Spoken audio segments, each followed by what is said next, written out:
You may have read recently that hospitals and doctors are fed up with Medicare Advantage plans.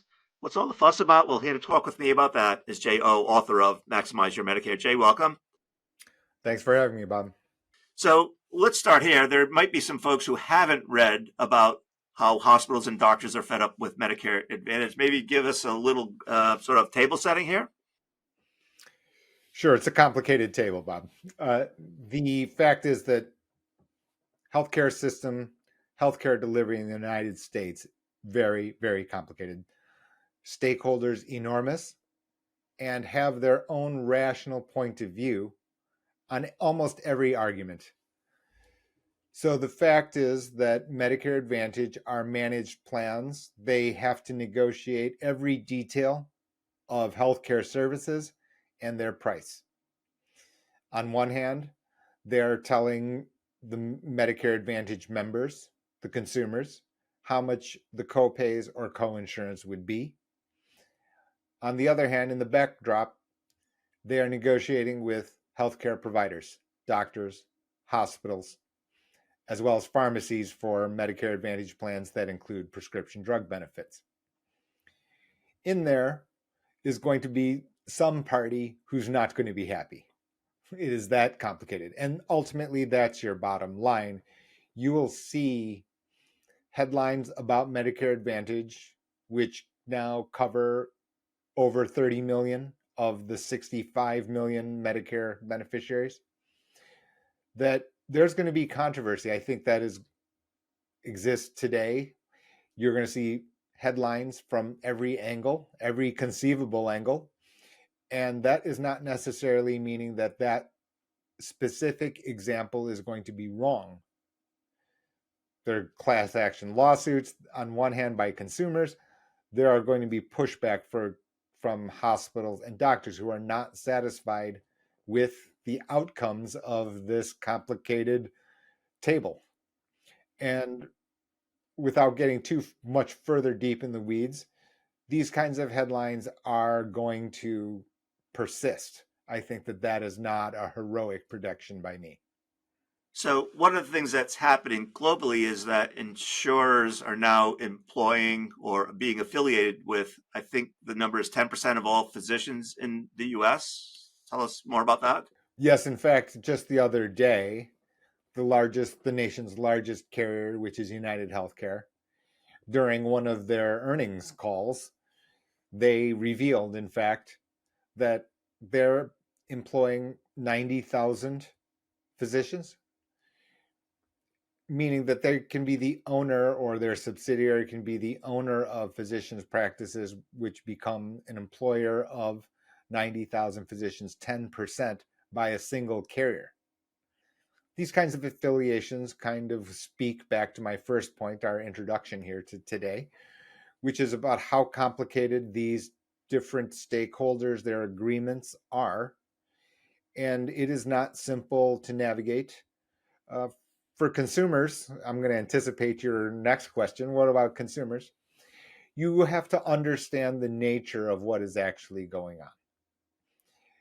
I know it's very, very attractive to say, I'm interested in silver sneakers. I'm interested in dental and vision, added benefits.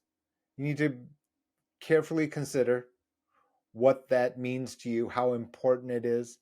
And of course, that involves money. It always does. And how important it is for your specific situation.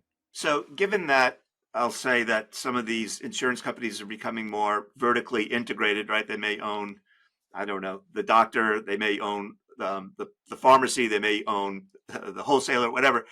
Given the potential conflicts, what advice do you have for consumers in terms of how they can exercise the buyer beware that they might need to?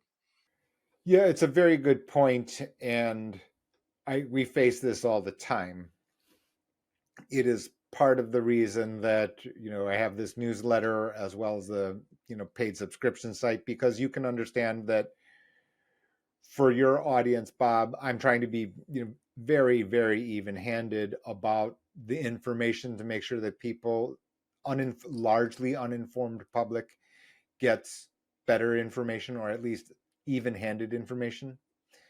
That said, a consumer should take very careful note about the source of where they're getting the information, which is that because of the complications you mentioned, you may want to think very carefully about receiving what is essentially financial advice from healthcare practitioner who is a healthcare expert. That is undisputed, right? I would never have asked my late father about how what surgery is best, or give him my opinion. Of course not. He was a medical doctor.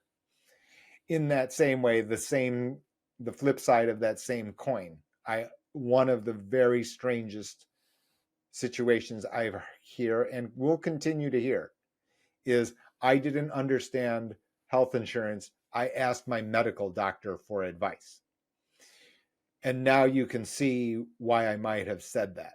First of all, it's a different topic. And now we've got these possible conflicts. I'm not saying that a doctor is not going to do his job, not by any means. That said, these conflicts exist. They're inevitable.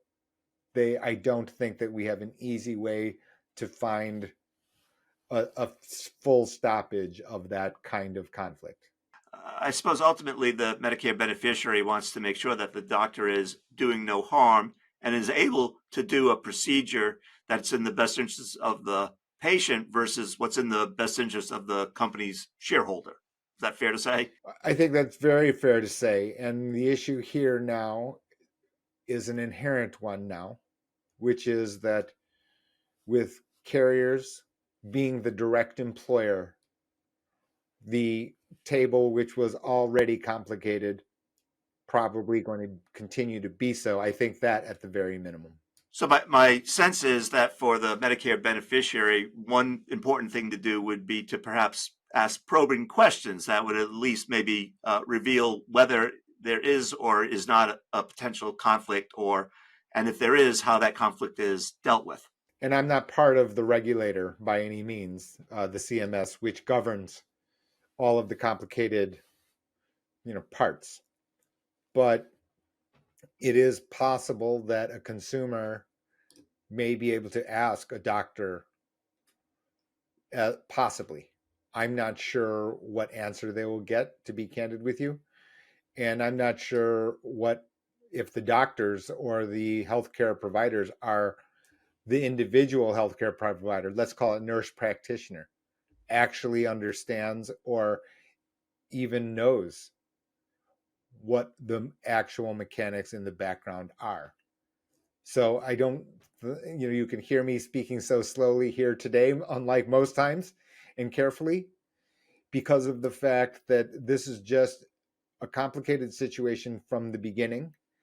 And consumers should just do very, very careful work in understanding what they're actually choosing, rather than enthusiastically saying, well, I want to have the dental coverage only, as the reason for making a decision as important as their healthcare coverage, especially under retirement. Well, I think as best we could today, we've shed some light on what is a really complicated topic. Anything we missed or bears reemphasizing? No, I think that what you'll see is that there are going to be unintended consequences all over the place, candidly. And we don't know precisely what the ripple effects of some of these are. For example, there are marketing restrictions. Those are going to become tighter. And on one hand, you can say that is good because it prevents abuse, elder abuse, for example, which does exist. The flip side is that the information won't be as readily available to a population which is in desperate need of more information. So now what the correct balance is just going to be complicated.